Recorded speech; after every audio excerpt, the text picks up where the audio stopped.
Hey guys, welcome back on my channel. So as you might have seen in the introduction, I have a new series which I call SimTime. And in SimTime we are going to discuss topics from computational fluid dynamics, finite element method, as well as thermal analysis or any other topic that is related to simulation. For instance, we want to implement something in MATLAB or using Python or any other tool, or let's say we want to use ParaView to do more sophisticated post-processing analysis from simulations. That's everything that will be covered in this series. So if you have any suggestions, thoughts, comments on this series, make sure to drop them in the comment section and I will make sure to include them in one of our future series. Today we are going to talk about how you can use SimScale simulations using the Pastefish solver with the Lattice-Boltzmann method, as well as After Effects, but also ParaView along with renderings from Google Earth Studio to create animations like this.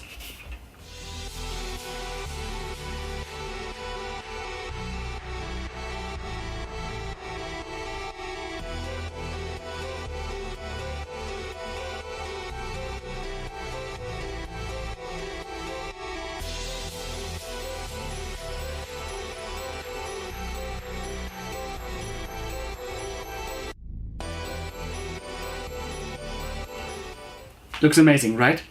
I'm going to show you in this video how you can do that step by step. And if you have your own CAD model or want to do fluid flow simulations and have no idea how to get started, that's what this series is basically all about. So if you have any interest in learning computational fluid dynamics using SimScale or using different other tools, let me know and I will show you how you can do that. In today's video we are only going to scratch the surface of SimScale, how you can download existing data, how you can export it, etc. So I would say without further ado, let's jump right into our computer and let's go. So hey guys, welcome back, and I'm on the homepage from SimScale right now, and as you can see in the top right corner I'm already logged in. And if you want to know how to find all the relevant links, let's say you want to get more information about the solver we are going to download the data from, or other stuff that's very important to know, please check out the description box and I've put everything down there. So I'm already logged in. As I previously mentioned, I click on dashboard, then I will be redirected to my dashboard, which is something like my workspace where all my projects are and projects that have been shared with me are. And I use the Seaport Boston simulation, which I'm going to open right now by clicking on this arrow button, and you can see several simulations now. I already know which one I want to download, which is the copy of incompressible LBM.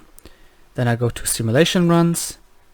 I can use any of these. Let's say I want to use this one, and what you then have to do is to use the context menu of one of the runs here, this small symbol, and click on download results.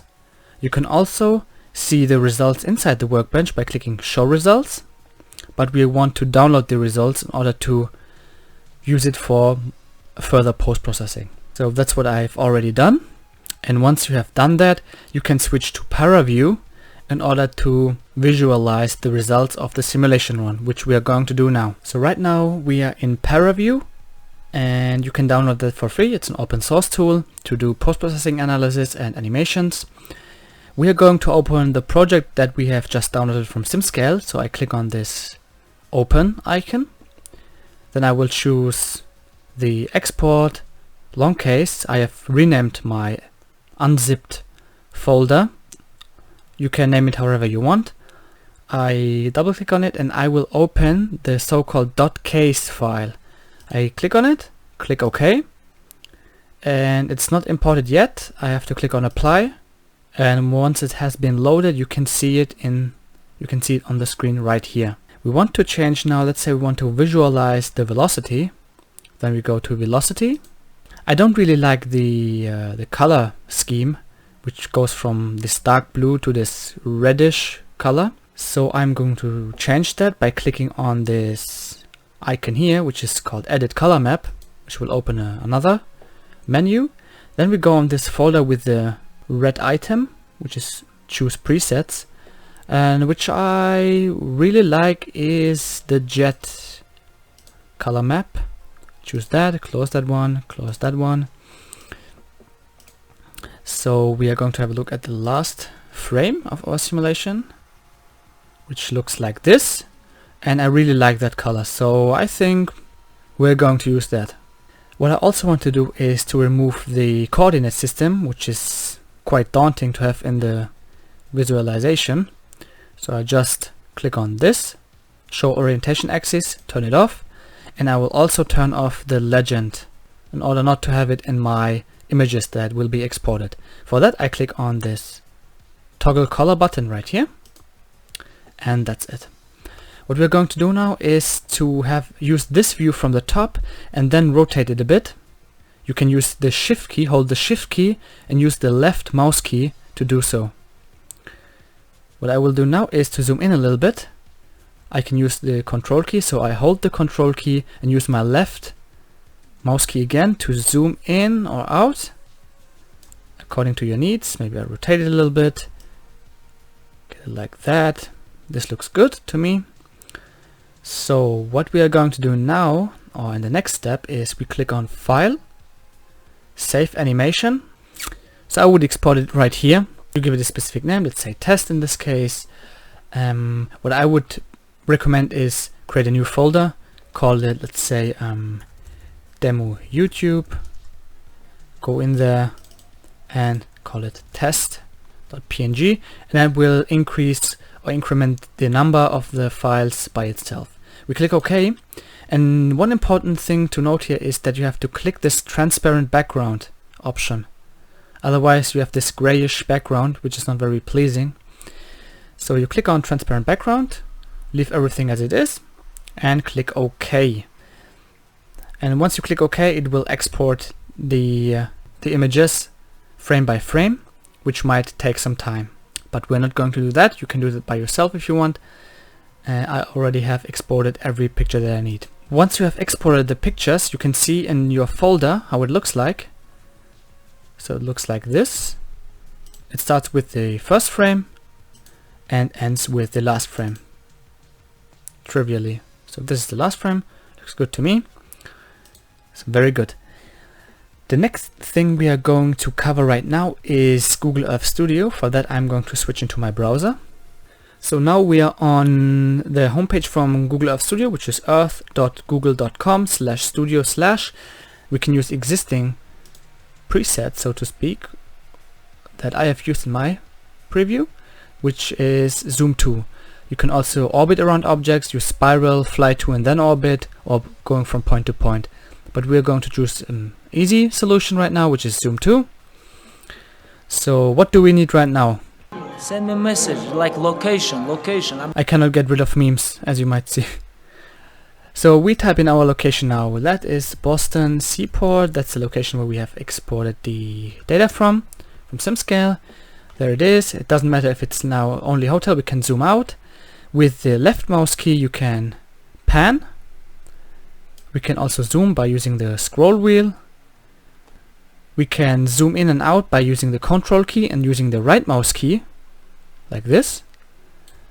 By using the shift key and the left mouse key, we can also pan around.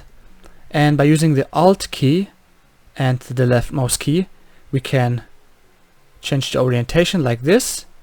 And I really like to hold it like this, drag it down so that I get a view from the top, and then rotate it according to my needs. So this looks good. What I also like to do is, you can see this building right here is very characteristic. And how do I know that I want to have it like this? Now if we go to our folder again and have a look at the last picture, for instance, we can see that this is the building we're looking for. So you either might rotate it like this. So if you switch now back to this, you might switch it like this if you want, but I like it that way. And we can use the mask option in After Effects later on to cut everything out that we do not really need. So with that being said, we have inserted our location. We go to the next step. Starting altitude really depends on you. I used the highest one in my preview, so we can use this one, and as you can see, it zooms in. stays there for a moment, animates for 5 seconds, and if we are happy with that, we can say okay, let's do that. And here you have several options. I won't go much into depth. You can use the documentation or another good video, which I will put down in the description, from a guy. He explained it very well, so make sure to check out the description, and I'll put the link there if you want to learn more on how to use the features and options. So this looks good. Here you can also do some other fancy stuff. Let's say you can change the orientation as well. You can have a look at the perspective, how it changes, but I like to work in the one window mode like this. You can also add attributes. Let's say we want to change the time of the day, then we go not this but maybe 6 o'clock, then it's night. You can also change the view. You can also see the stars right here. So it really depends on what you want to simulate, but you can do really cool stuff with it. And you can even simulate how it goes from early in the morning to night, and then you can see the stars flying around, so it's very cool. Let's say we are now happy with that. Let's go back to 8. Looks good. Let's say we are now happy with that one. You can do, of course, more sophisticated animations, but I really want to scratch the surface here and show you how you can couple these things. Otherwise the video is going to take us several hours, which I do not want to do. We'll keep it short. Let's say we are happy now. We click on render. This gives us this window, gives us a preview on how it will look like. Then we have to go to advanced 3D tracking data. We need this After Effects.jsx file, which we can import later on as a script. We can leave the coordinate space as it is. You might run into trouble because there's a difference between local and global coordinates. I cannot choose local for some reason, but that's for more sophisticated, maybe 3D tracking analysis if you use 3D objects in After Effects, but that's more advanced stuff I'm not going to cover here. Let's say we're happy now. We said the texture quality is very high. You can also use normal. If you click start now, let's just do it. Start. We should keep this window open, and we can also work with other windows. That's absolutely no problem. Let's say I open After Effects, and then I can always go back. However, if I go open another tab and say SimScale.com, you see it pauses the rendering. So this tab really needs to be open.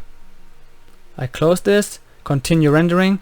You can just leave it open and do something in another window, or use in an incognito mode of Chrome. That works as well. So I'm going to pause it and abort or cancel the rendering, because I've already done that. You get a folder that looks like this, and here you have the footage inside of it, the ESP file, and the so-called JSX file, which we're going to need right now. So what I'm going to do now is to open After Effects, which is already open. I click on File, Scripts, Run Script File. I'm going to use another case, which is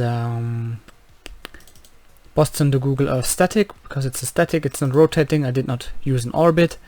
And there we are. It imports everything we need. It imports the JPEG file as a composition, and also the camera settings automatically. And here you see that it goes from here to here. I would not recommend using the full resolution. I would go to maybe half or third, depending on how fast your computer is. Let's say we go on third, then it would render a bit faster in the preview and show you settings that you have done faster. Then if I go to full, the rendering might lag a bit because it's full resolution.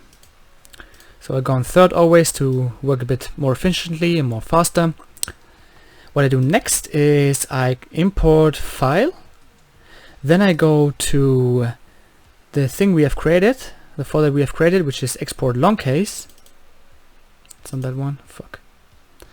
Then we go to the folder that we have created, which is longsim pictures export. Double click on it. Select one picture, PNG sequence, and immediately create a composition, which will be inserted. As you can see, now it has created a composition, which is only the simulation, as you can see right here. So we're going back to Untitled. We drag this test in. So we move this a little bit because the simulation is only like 7 seconds long, around 7 seconds. And you can see, here it is. So what we want to do now, we make it a bit smaller. What we want to do now is we want to know where it is actually, because it doesn't really make sense to put the simulation already when it's like here. Doesn't make sense. So I want to really know where the static starts. So at around 8 seconds, looks good. Then I want to put the start maybe around here when it's static. Looks good. Then what we are going to do next, around here, let's say like this, looks good. What we are going to do next is open this, or we can also use a T key for opacity. So you just press T, the T key, it opens the opacity. And for that we're going a bit down because I really want to see the overlay. And we can also open the transform just by going on the drop down menu. And in the drop down menu we can actually scale everything and rotate everything. So let's say this looks good, then we rotate it a bit. As a reference we can either use this building right here, this big one right here, looks like an eye, or the one with an L shape. So we make it a bit bigger, drag it here. Oh, that looks not bad, right? That looks very good actually. So I was just lucky here with the scaling, etc. That looks very good. Once that has been achieved, we can go back and increase the opacity if you want, and to have full opacity. What I like to do is to add keyframes. Let's say we add a keyframe here. That means we start with 0% opacity, and then we increase the opacity slowly by, let's say, within 1 second it should go to 100%. Then it would look like this. Let me just see, preview. You see? Looks a bit more pleasing than just having like full opacity right away. What I do now to make it a bit more smooth is to select both keyframes and click F9, which makes it a smoother animation. It's also called Easy Ease. Here you go. Full opacity, looks very good. Now let's say we don't want to have these nasty edges right here. This is too much. We don't want to have this in the at the bottom. We don't want to have this at the top. It looks very bad. What we do now is to select a key, select not a keyframe. What we do now is select the pen tool, and now use this to mark our area. Looks good, you see, and automatically cuts everything outside of the marked area. Looks very good to me. Let's just see. Yeah, looks quite good to me. Yeah, you see? You can even make it more sophisticated. Let's say you have it at opacity like, again, like 20-30%.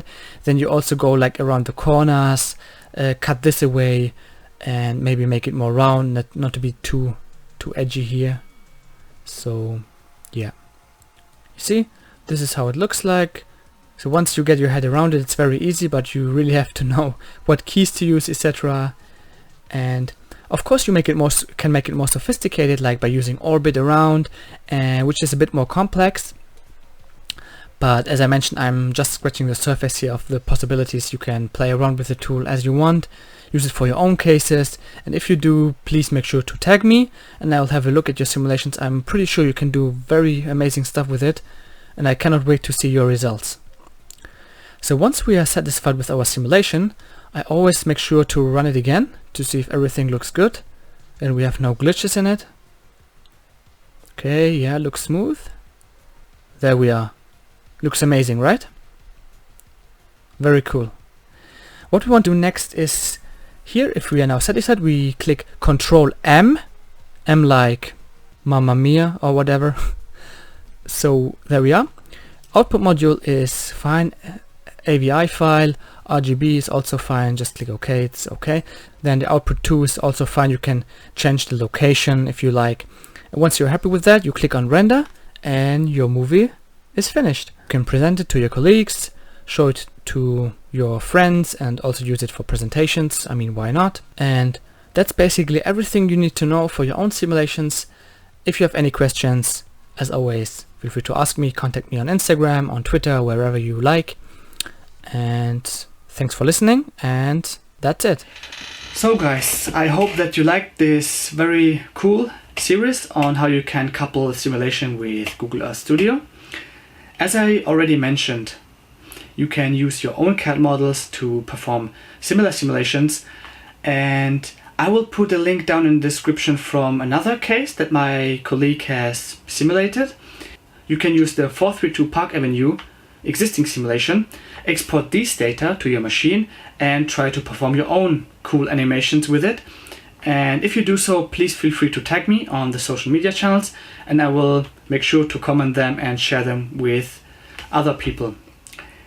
I have also put a link down in the description how you can use Skillshare to increase your knowledge in terms of renderings, or how you use After Effects, which I have used as well. So you get 2 months for free, so feel free to check them out down in the description. And also the link from Adobe to get discounts, especially for students, if you want to use After Effects, Premiere Pro, or Photoshop for your projects.